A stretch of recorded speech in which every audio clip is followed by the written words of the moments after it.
Hey, everybody. It's getting close to the end of the year. We have a tradition here at MTCT of releasing our Setting Goals casts over the Christmas break. And this is a time for reflection and goal setting and so on. Hopefully, your organization has already done it. If it hasn't, don't wait for your organization to do it. Go ahead and do it yourself and then incorporate your company's goals, your organizational goals into yours rather than the other way around.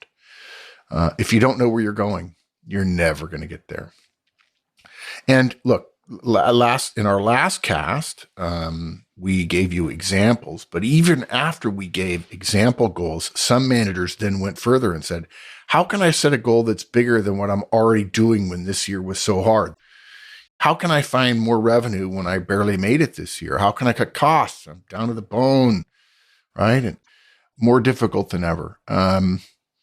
And we'll answer that question in this cast and give you some different ways to think about your goals, which allow you to stretch and grow. And again, this is a re-release. So we've got next voice you'll hear is Mike introducing the cast. Happy Christmas. Merry Christmas. Feliz Navidad. Bon Noel. From all of us at Manager Tools to all of you all over the world. It is a great privilege to serve you, and we do not take it lightly. And I hope you're enjoying your time with your family. I hope you've perhaps dug a little deeper into your pockets and found a family to support during these really difficult and economic times. And I hope you know that we think of you often, and we hope that we are contributing in a way that's making you a better person, a better professional, a better manager, a better executive, a better human being. Because it's great to be alive and to know that your purpose is to help other people have great lives as well. Enjoy the cast. Welcome to Manager Tools. Today's topic, assumptive goal setting. Here we go.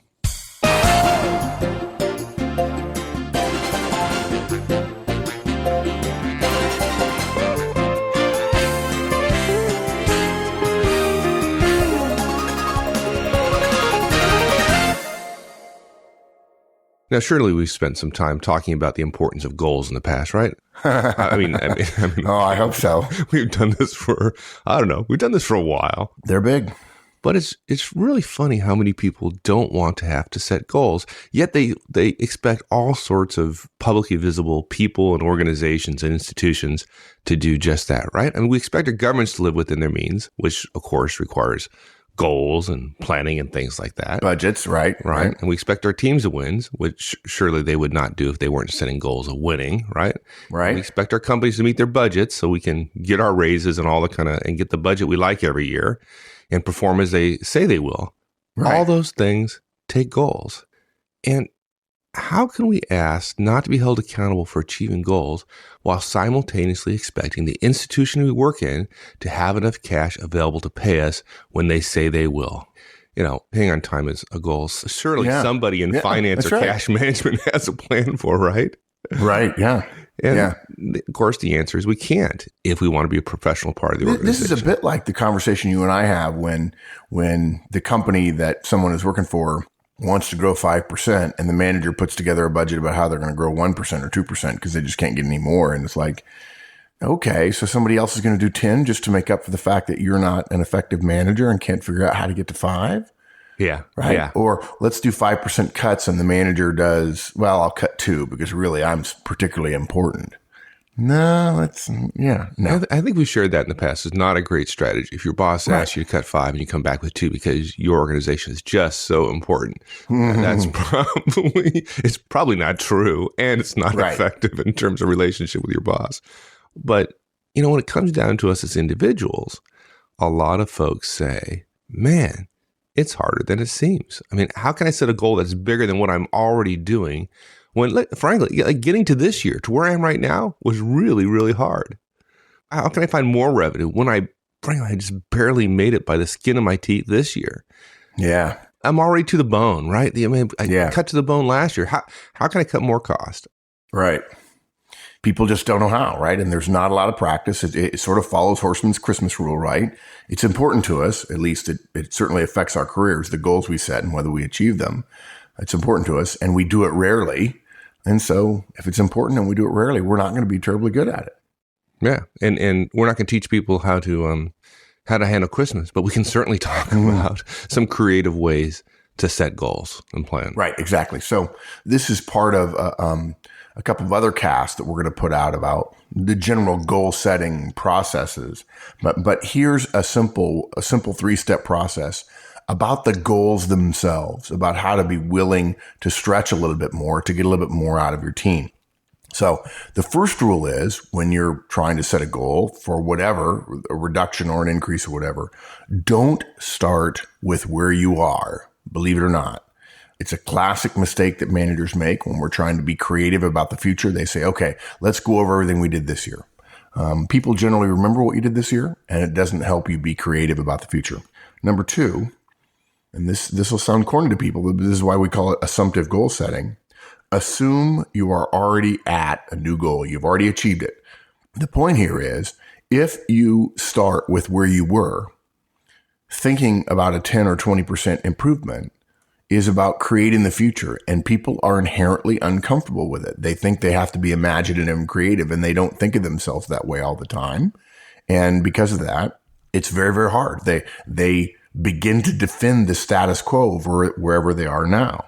But if you assume you're already at a new goal, you picture yourself already there, and you look back at the past, in other words, the year that's already happened, and that in real life is actually in the future, it becomes much easier to engage as different brain functions. It's much easier to see, how could I get to a 20% improvement if I'm already there? And that's the third point. Once you picture yourself at that future goal, let's say a 20% revenue improvement, then you simply ask, what had to happen to get here? In other words, not let's plan for the future. Gosh, the moment the future starts, we don't know what's going to happen. So how would we plan what's going to happen in the future when we don't have any control over it?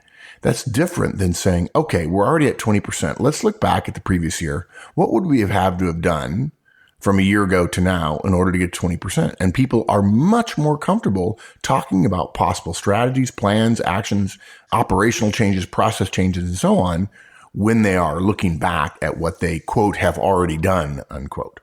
It sounds a little mental maybe for some folks, but this is how a lot of professionals do it. They assume they're already there and then plan in reverse, if you will, rather than planning about the future, which people are uncomfortable with. Right. Mental. Yeah, folks have called it mental before. So. Oh, yeah, I've been called mental. Maybe that's not too far a stretch. Okay, don't start with where you are. Now that seems, I don't know, it might seem a little bit difficult. I mean, how can you get to somewhere if you don't know where you are? How can you get to New York if you're in California and you don't know you're in California? Well, most people already do know they're in California. I mean, you might not when you're there, but generally I do. Because of the taxes, of course. Yeah, the taxes, yeah. Actually, for me, it's because of the golf. But look, when we talk to managers about this, what happens is they don't know what to do to plan the future. So they spend a good bit of time revisiting the previous year and making a case for, it's almost like a year in review. Here's all the things we did. Here's how we got to where we are, right? And it's simply because you want to be accurate about where you are. There's nothing wrong with that. But they're also essentially avoiding the planning, the creation, the imagination, the creativity. Sorry to use the same word twice in different tenses, of thinking about the future. So what they do is they do what they know, which is let's go over the year because as you say, Mike, they've got to be able to be clear about where they are.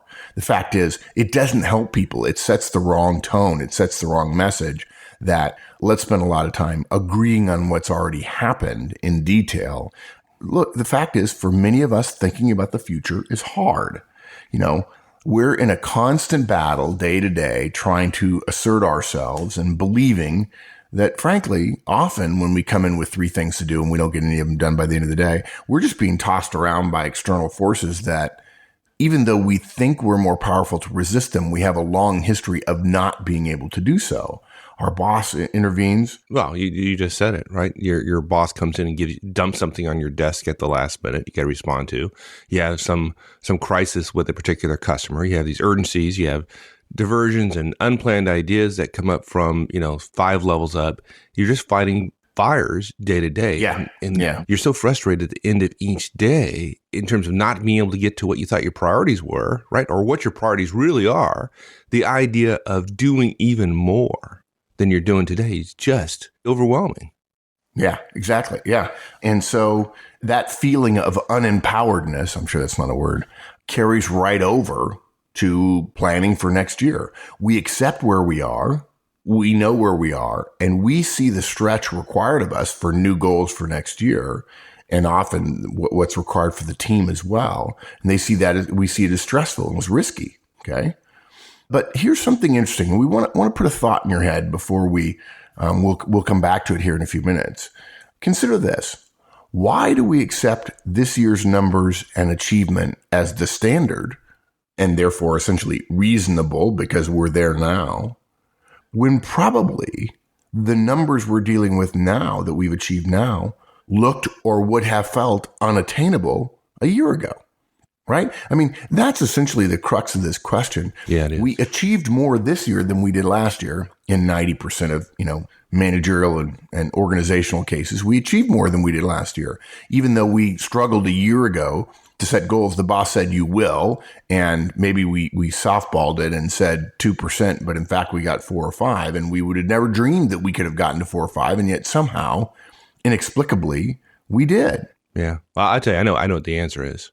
What? It's just the sense of lack of control, right? We look back and we know what we did, right? We feel right. Even though You're even though beginning of the year we didn't have that sense of control. Just looking back, hindsight being 20/20 and all that, it seems relatively easy. When you look at the future, you can't control the future. It just seems out of reach. And that lack of control, that feeling there is not a comfortable one. Yeah. And so essentially what this boils down to, what this cast is about is we need a way around that out of control feeling, the connection between the future and being out of control. And of course, every once in a while, I hear someone repeat, I'm sorry, folks, I don't know who said it, but it's a fairly common phrase among executives. You know how you predict the future, don't you? You invent it. Yeah. You don't accept the idea that the future is unknown. You simply pick what future you want, and then you go get that future. And then you look back and say, it wasn't known, it was known, and I did it. Yeah. And it's a question of control, right?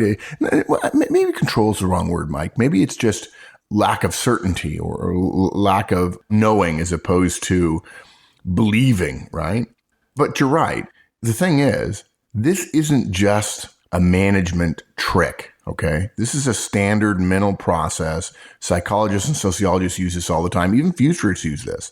And look, here's the thing. Here's where we're getting to, folks. Never start a future goals discussion with a detailed review of where you are, and especially avoid a how we did it this year discussion, which takes a half an hour. Just because you know those things, this is where we are and this is how we did it. And because they're certain and you don't want to talk about the uncertain future, you don't know how to be creative, doesn't mean spending more time on where you already are is going to help. If you do this, if you say, this is how we did it and this is where we are and here's every number in detail, that sets the present situation you're in as the standard. It makes today seem normal, right? It's just acceptable, right? This is how we got here. But if you'll remember, last year, where you are now would not have been normal. It would have required creativity. It makes it seem where you are now, frankly, easy, right? And what happens there, you might say to yourself, well, why wouldn't I want it to think of now as being easy? Well, here's why.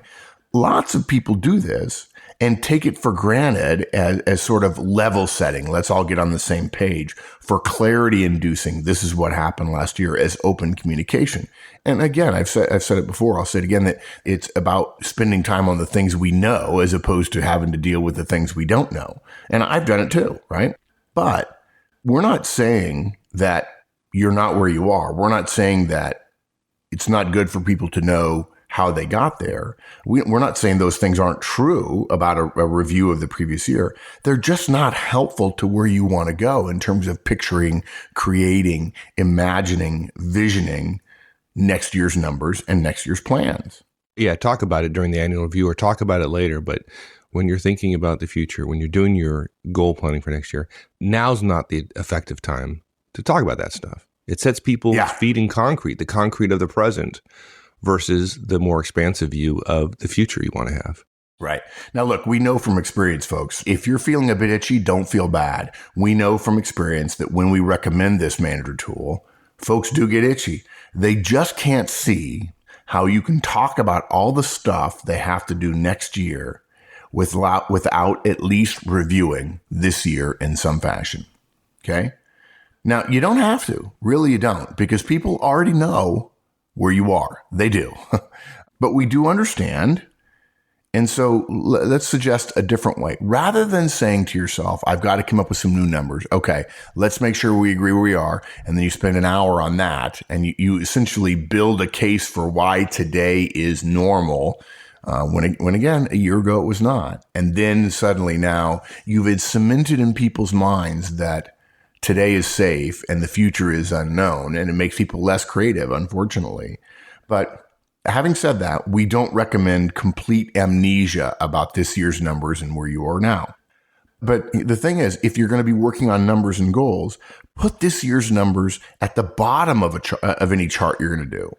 Put the new targets at the top, okay, or at the center of attention, as opposed to putting this year's numbers at the center of attention and then putting new numbers at the bottom of the page. For instance, I'm picturing a sort of a grid of 5 or 6 key metrics, and this year's number at the top, big and bold and obvious with all kinds of notes around how you got there. And then at the bottom, next year's numbers with blank holes in the little grid boxes, right? That's not the way to do it. That sends a message, okay, we're here, rather than thinking, all right, let's get to the future and figure out how we got there. Right. If I'm going to collaborate with my team, how can I put next year's numbers at the top? We haven't even agreed on them yet.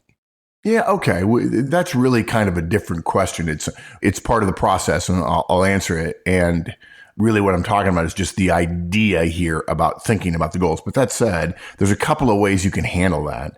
Look, if you really want to be sensitive to your team's input, and by the way, there are times when we recommend that and times when we don't, you can put last year's numbers at the bottom of a chart, right?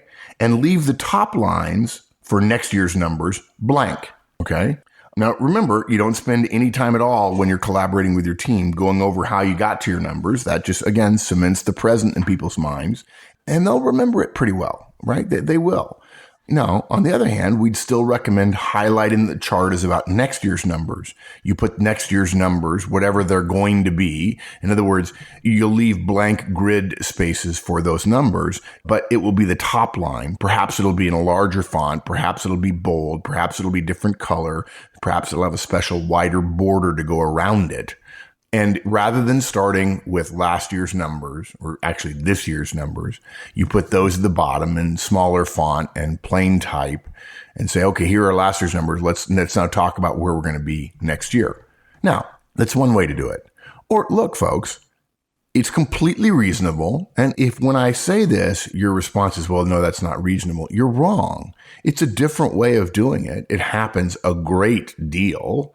Sometimes it works. Sometimes it doesn't. It depends on the team. It depends on the situation. But what you can do is seed, as in planting a seed, the minds of your directs and put numbers in the grid for next year before you have your discussions. Okay. Now, I know some of you are thinking, wait. Yeah, you are. Gosh, yeah, you are with your background. But look, people say, aren't we collaborating? And yeah, sure we are. But folks, there's no inherent requirement that bosses gain consensus with their directs regarding goals they're going to set. Okay. And I want to spend a minute. It just popped into my head. But I want to spend a minute talking about the difference between collaboration and consensus and brainstorming and goal setting. Those are all different. We don't just smush them all together and then allow our directs to say, no, I don't want that number, right? You can, in fact, pick a number. Now, you could also work individually with people to get them to commit to that number before you come to the session. Yeah, kind of a pre-wire type thing, yeah. Yeah, exactly. But look, let's make it easy, right? I mean, I know surely at least once you've told the story of your experience when you were when you had responsibility for OSIS at MCI, the core system of the entire company, none of your directs agreed with any of your goals, right? No, I mean, absolutely not. You came up with them They thought it was completely crazy. independently. A good team of people, right? Had been achieving okay, but you felt like you needed completely different thinking. I mean, well, go ahead, tell the story. Spend a minute telling the story. I think it's worth it. Yeah, okay. So I took over the organization. It had a long history of doing well, but not great. It wasn't particularly loved by the rest of the organization, chiefly marketing. So I went and talked to a bunch of customers, and this is a longer story. I'm going to make this short because we can come back to this at some point. Oh, yeah. But they, I heard 4 things that people wanted. They're all absolutely measurable. And I won't go through all of them, but there are 4 of them. And I went back to my team and I said, here are my goals. This is what I want to do this year. And I got a tremendous amount of pushback. I mean, people literally told me I was crazy. And I had a great team. We had pretty open communication, so they could say that to me. But I said, well, okay, I understand. So one example, one of the numbers, without going into details of what it was, the number is like 657. And this particular number, the organization, and 657 was bad. Okay. Okay. The idea is lower, not higher. Uh-huh. And this number is 657 for the last 5 years, plus or minus 50, right? 657. And my goal was 0. And I stuck by it. Now, all the goals were something around that magnitude, something that people considered impossible. And the fact is, at the end of a year, we got all of them except one. All except one. There are 4 kind of key goals. And the number 657 is the one we did not get. We did not get from 657 down to 0. We got down to 7. Yeah. Okay. And people just told you were nuts. They told me we were nuts. And I failed in my goal, folks. And I'm a high C, so I want to be accurate. And there's some part of me that, hitting 7 as opposed to 0 was disappointing. But I tell you what, I still got, and the organization got, and my directs got, and their directs got, and their directs got rewards for hitting 7. Right? Yeah. It's okay. Oh, yeah. In fact, last night when I was thinking about this cast, it's morning as we were recording and it's quiet in our houses. Every time I hear this story, I get goosebumps. I get excited about it because it reminds me to not simply do podcasts about things that people will be comfortable with, right? Yeah. It says there is a whole nother world out there that's a stretch, that's a growth, that's a goal beyond what you think. And people do it all the time. And they're not necessarily fabulously clever managers. They're real people who just say, no, I believe we can do more. I see things in this team that other people don't. And I'm going to ask you to do more and greater. I'm always reminded of Peter the Great's quote. I will, about Russia, I will drag you kicking and screaming into the modern world. He was a dictator and probably a high D. Last night, as I was reading over the cast, I was reminded of Leo Burnett, right? The great American advertising company. I often joke about this at conferences. What do Tony the Tiger, the Frosted Flakes mascot, Snap, Crackle, and Pop, the Rice Krispies mascots, and the Jolly Green Giant, an American food product mascot. What do they all have in common? And by the way, this wasn't during a time when mascots and talking animated creatures were popular in television advertising. But the answer is the guy who created them, Leo Burnett, who founded a advertising company called Leo Burnett. And Leo Burnett's logo is a picture of a hand reaching for stars, because one of Leo Burnett's favorite sayings was, reach for the stars. You may not get one, but you won't end up with a handful of mud either. Yeah. Right. And in fact, I was on the website last night looking. I wanted some black pencils that are famous. I had one a number of years ago and have lost it. They're distinctive. And Leo Burnett, the company, is famous for their black pencils. If anybody knows anybody at Leo Burnett and wants to send me some pencils as a gift, I'd be happy to reimburse you.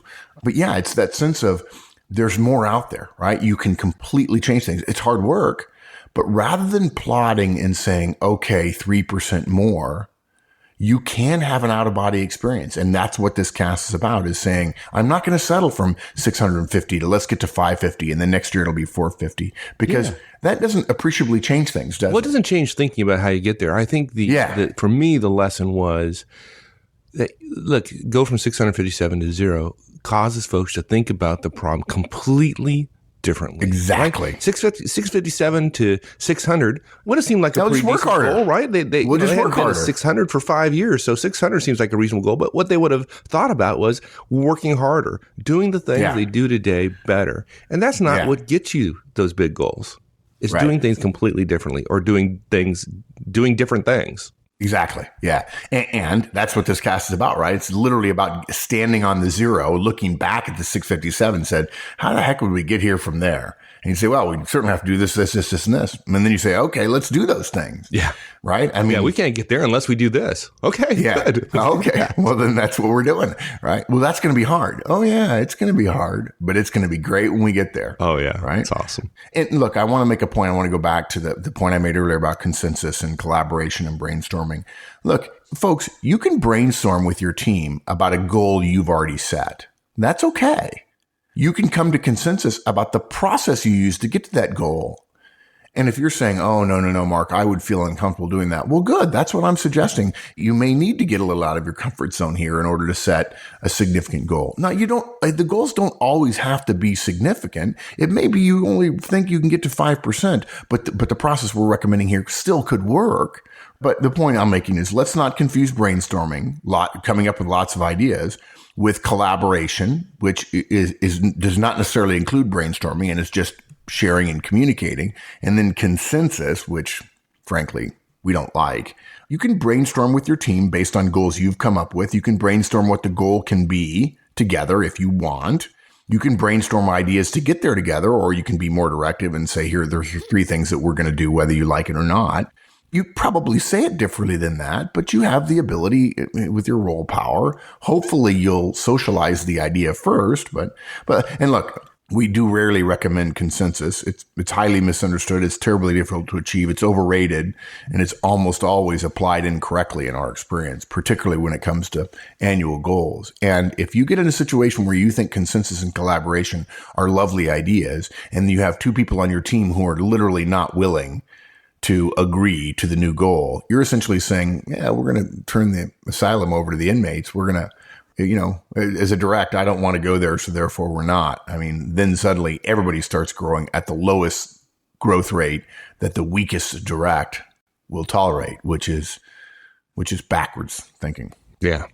Right. So I think we probably beat up the whole idea of what not to do, although it was designed to also get into what we're going to do as well.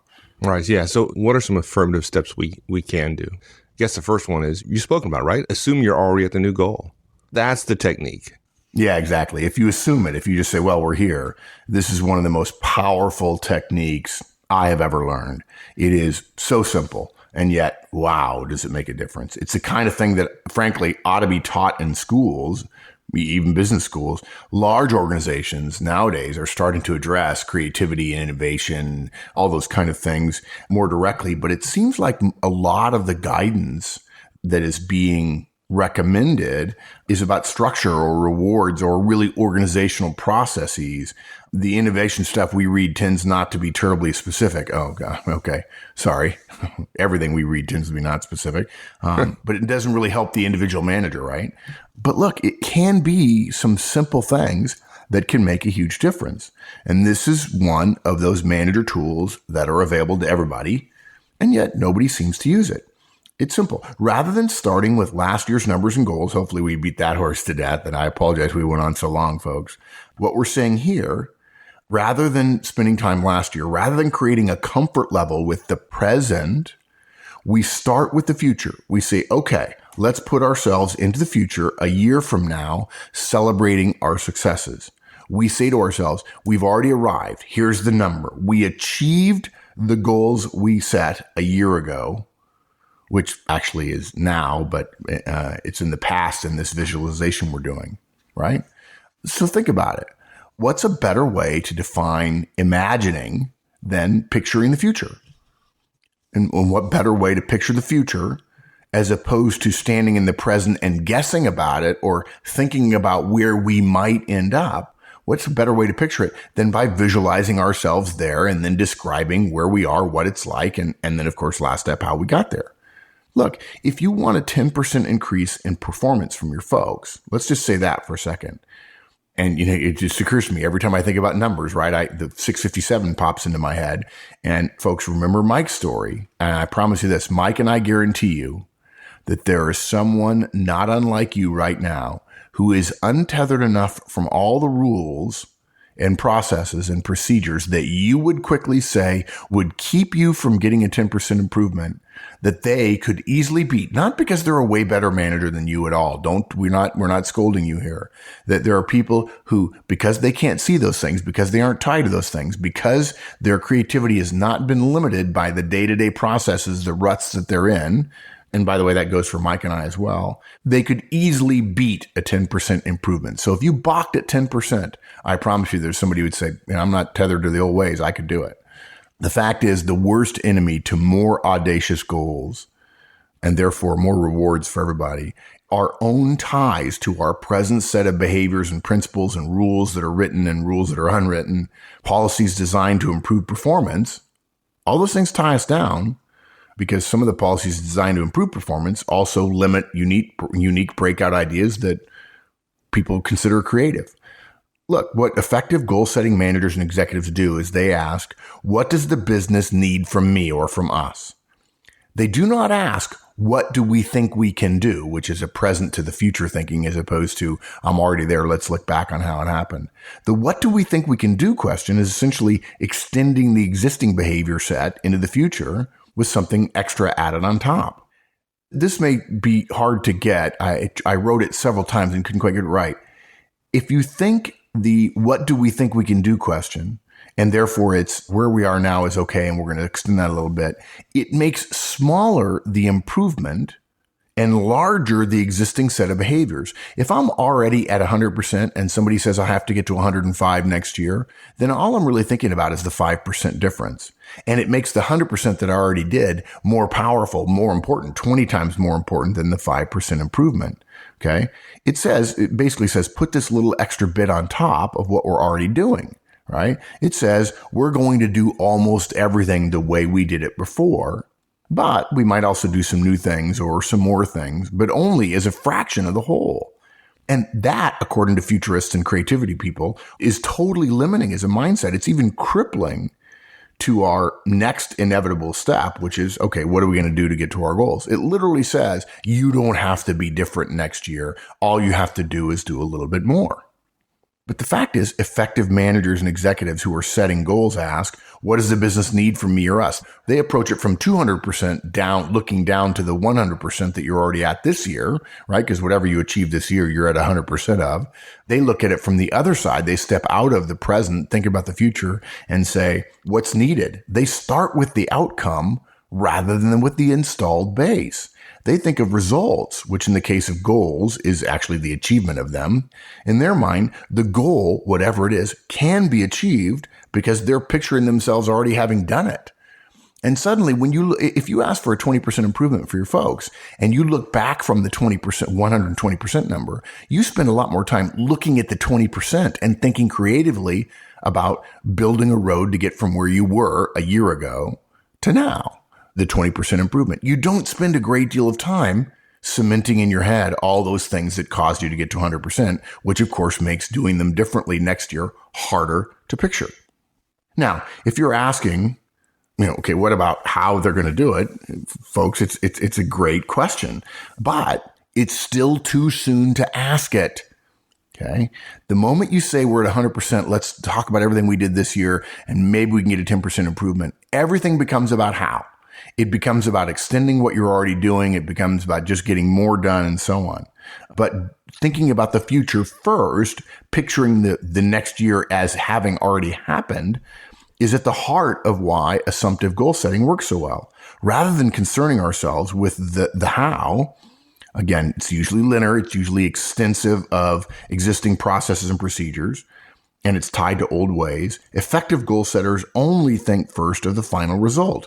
They trust that the how can be figured out later, right? I mean, Mike, did you know how when you went from 6 to 57, when you set a goal of going to 0? No, I had no flipping clue. No flipping clue. Yeah.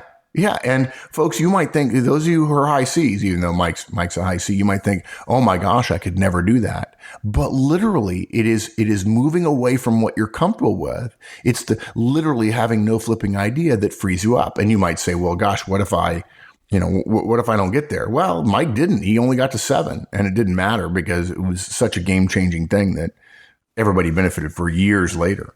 So basically, effective leaders, and you notice I switched from manager to leader, effective leaders trust that they can figure out how to do it later. And they separate the goal. Here's a key. They separate the goal from the how, and they free themselves and their teams up to be imaginative, creative, and willing to consider new ideas around the how in order to unlock that new potential. Okay. So, what does this mean action-wise? If you think you and your team are capable of 20% more productivity, state that as your key goal despite misgivings from others. Plant your flag in the ground at 20% first, and then, and only then, ask yourself, how am I going to get there? So what do? It means you say out loud to your team in a planning discussion, don't worry about how we're going to get here. Start with just the picturing of it. For some of you, this is going to be hard, and that's okay. But if you need to, pretend that you're crazy. By the way, pretending that you're crazy is actually a futurist idea as well. And just assume it's so for a moment. And you might go on, and again, many of you are going to think this is a little bit weird, but this is how the professionals who are good at this do it. Picture yourself as you get one of your biggest raises. Picture yourself when you get a big bonus. See the check in your hands. Think about how your spouse is going to feel when he or she sees it. Think about the new office you might have. Think about what it'll be like if you get promoted based on the year that you've had. Think about your teammates celebrating the win. Picture them celebrating the win. Picture yourself talking to one another. I never believed we'd get here, but we're here. Wow, it's a great feeling. Think about the new processes that are in place that are more robust, that you helped create, that are really better than the old ones. Think about the budget for the fact that there'll be more changes and improvements that'll be available to you. Think about the look on other people's faces when they realize you guys were the ones that made it happen. Picture all those things. And look, I know it sounds corny, but I'm getting excited. Yeah, I don't exactly. even know what we're talking about. Exactly. Yeah, it's like, yeah, you can do it. This is a simple creativity tool. And because managers have to be creative, it's a manager tool. This is visualization. It's designed to get your team used to the idea that they have already achieved the goal. They don't have to worry about how because they're there. It's happened. The how is already in the past.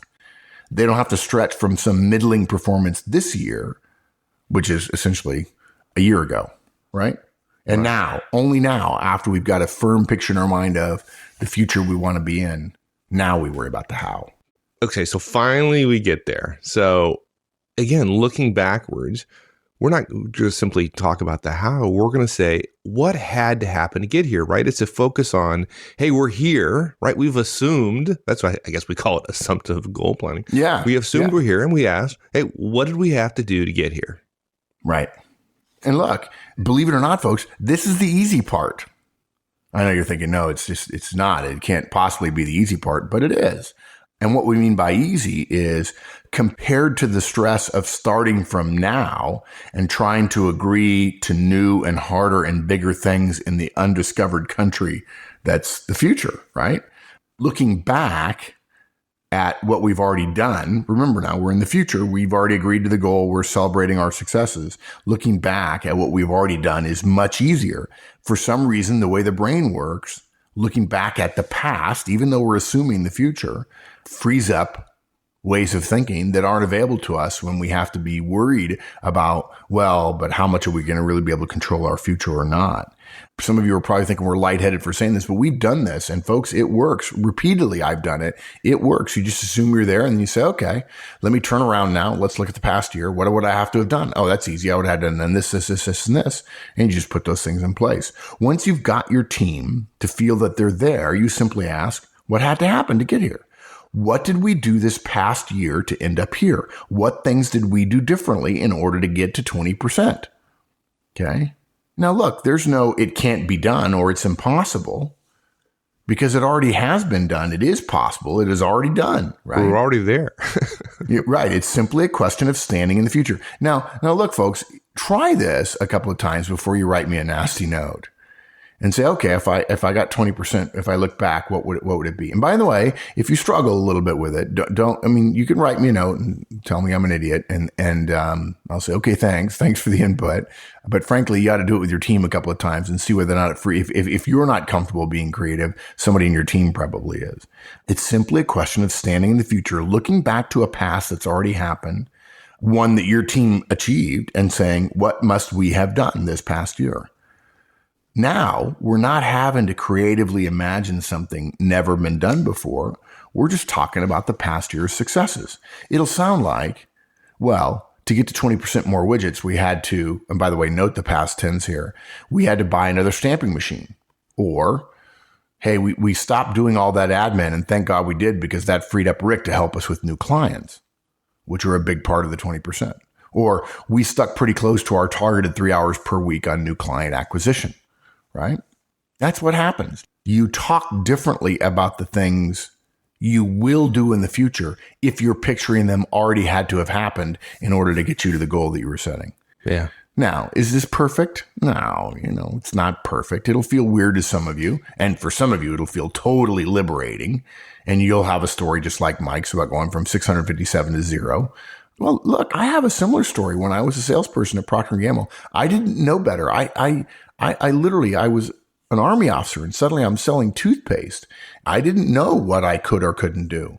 And I just set some goals and said, I'm going to do it. I remember my boss said I had to go talk to some pharmacists, and I said, okay. And he says, now we're 6 weeks into an 8-week process, but the goal for your territory would have been 200. I said, well, I'll get 200 in the next 2 weeks. And he said, oh, you're crazy. You can't do it. I said, oh, okay. You didn't know better. Maybe not. But I didn't know better, and I did it. Yeah. And he said, gosh, that's amazing. And it was the first month I was on the job, and he just couldn't believe it. I said, I didn't think it was any big deal. I just had to do it. And it was hard work, but I don't know. I just did it. I suspect if he'd asked me a year later, I'd have had all kinds of reasons why I couldn't do it. Right. Right. Yeah. So most people who engage in this kind of process say they wouldn't have thought of the stuff they did without the idea beginning with, if we really were here, what would have had to happen? This is a powerful way to free up different thinking processes. It essentially eases the stress of not knowing how to invent the future, because we're not inventing the future. It allows us to use what we're good at, really, which is thinking about the past that's already happened. That's how you do it. So wrapping up, don't start with where you are. Assume you're already there, right, in the future. And then look back at your past, this futuristic past, if you will, and say what had to happen to get here. Look, for a lot of us, our problem with goals are that they take us into, as I mentioned earlier, the undiscovered country, right? By the way, folks, that's Shakespeare for the future. The future is inherently risky. It's unclear. It's dangerous. We know where we are, but we have no idea how to move forward as hard as we work to get where we are now.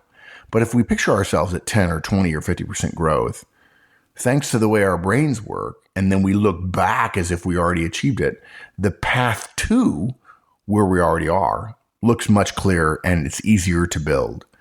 And it essentially allows us to be wildly creative, as opposed to saying, no, that'll never happen, and self-censoring all the reasons that we know won't work. Thinking about the past is easier for most of us than the risky proposition of imagining a future. Brainstorming about what would have to happen is easier than jumping off a cliff into the future, into the unknown. And look, what this does is allows you to stretch a little bit. And that's what professional leaders and managers and executives do. They stretch and grow everybody around them. Yeah. And that makes the organization better, healthier, and more likely to keep you safe and secure for a long, long time. Yeah. And your folks will love it. People want to be part of something big. And, exactly. A 5% improvement doesn't excite people. Yeah.